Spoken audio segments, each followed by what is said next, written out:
Selamat pagi Bapak Ibu yang saya hormati. Saya Eni Bultom, Guru Mapel SMP Negeri 3 Sebrida.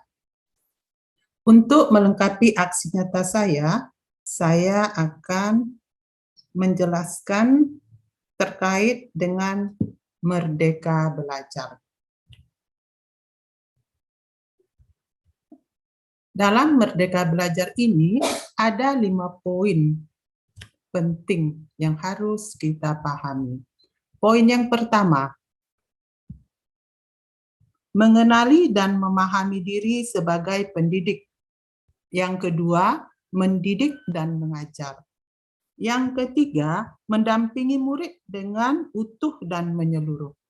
Yang keempat, mendidik dan melatih kecerdasan budi pekerti. Yang kelima, pendidikan yang mengantarkan keselamatan dan kebahagiaan. Baiklah, saya akan menjelaskan poin yang pertama. Mengenali dan memahami diri sebagai pendidik.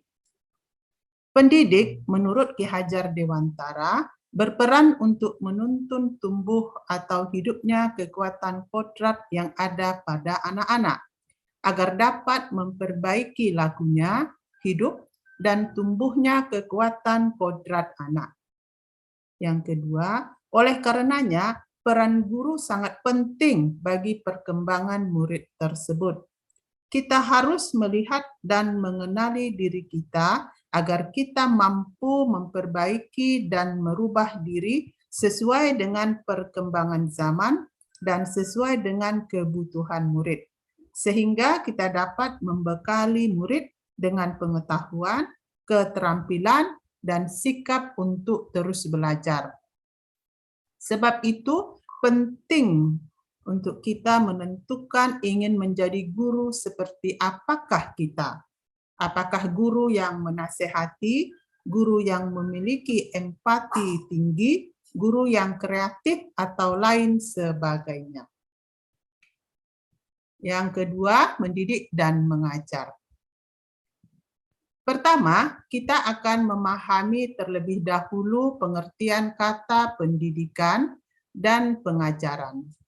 Pengajaran adalah suatu cara menyampaikan ilmu atau manfaat bagi kehidupan anak-anak secara lahir maupun batin.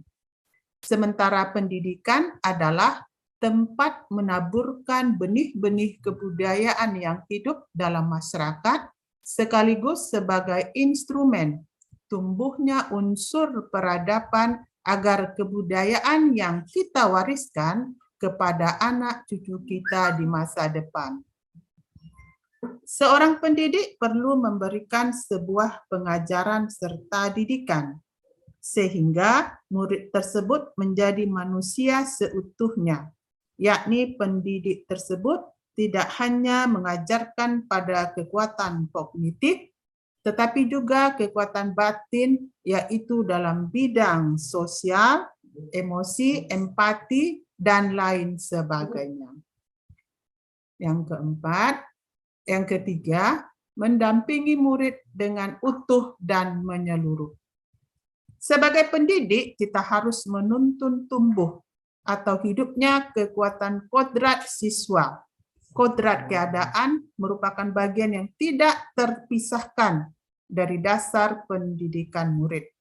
Kodrat keadaan terbagi menjadi dua, yaitu kodrat alam dan kodrat zaman. Kodrat alam adalah dasar pendidikan murid yang berkaitan dengan sifat dan bentuk lingkungan, di mana mereka berada sementara. Kodrat zaman ialah bagian dasar pendidikan murid yang berhubungan dengan isi dan irama yang bergerak dinamis. Sesuai dengan perkembangan zaman, sehingga sebagai pendidik kita harus mampu menuntun murid untuk mencapai kekuatan-kekuatan kodratnya sesuai dengan alam dan zaman menggunakan ajas trikon, yaitu kontinu atau perencanaan dan pengembangan secara berkesinambungan, menyatu dengan alam dan peradaban. Konvergen menuntun murid untuk berpikiran terbuka terhadap sumber praktek dari negara lain, dan konsentris, menuntun murid untuk menjadikan kepribadian karakter dan budaya kita sendiri sebagai pusatnya.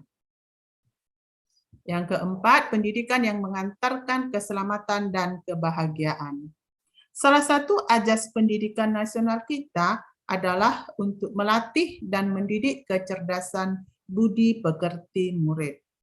Tujuan dari menumbuhkan budi pekerti adalah agar setiap murid dapat menjadi manusia atau individu yang merdeka, berakal budi yang menentukan keberadaan dan jati dirinya. Dalam menumbuhkan budi pekerti siswa, Ki Hajar Dewantara menggunakan teori konvergensi, yakni yang menjelaskan bahwa budi pekerti terbagi menjadi dua, yaitu bagian biologis dan bagian inteligibi. Sifat negatif dan sifat positif lahir dari setiap manusia secara biologis, namun bagian intelijen dapat meminimumkan sifat negatif melalui penyerapan pengetahuan. Inilah yang menjadi peran guru agar mampu memusnahkan atau melenyapkan sifat-sifat negatif melalui pemberian pengetahuan budi pekerti. Yang kelima, mendidik dan melatih kecerdasan budi pekerti. Dalam metode pendidikan, Ki Hajar Dewantara menggunakan sistem sebagai suatu proses pembelajaran yang bermakna, bahwa di depan memberikan teladan, di tengah membangun kehendak, di belakang memberi dorongan. Bermakna bahwa setiap guru hendaknya dalam proses pembelajaran di depan dapat memberikan teladan membangun kehendak serta memberikan dorongan yang sesuai dengan perkembangan zaman. Namun perlu diperhatikan bahwa dalam membangun serta membimbing murid, guru hanya berperan sebagai fasilitator. Pembelajaran murid juga butuh peran keluarga sekolah serta masyarakat dalam membangun pemahamannya dengan maksimal. Demikianlah Bapak Ibu yang saya hormati, penjelasan saya tentang Merdeka Belajar. Saya mohon umpan balik dari Bapak Ibu, silakan dengan klik link di bawah ini. Terima kasih.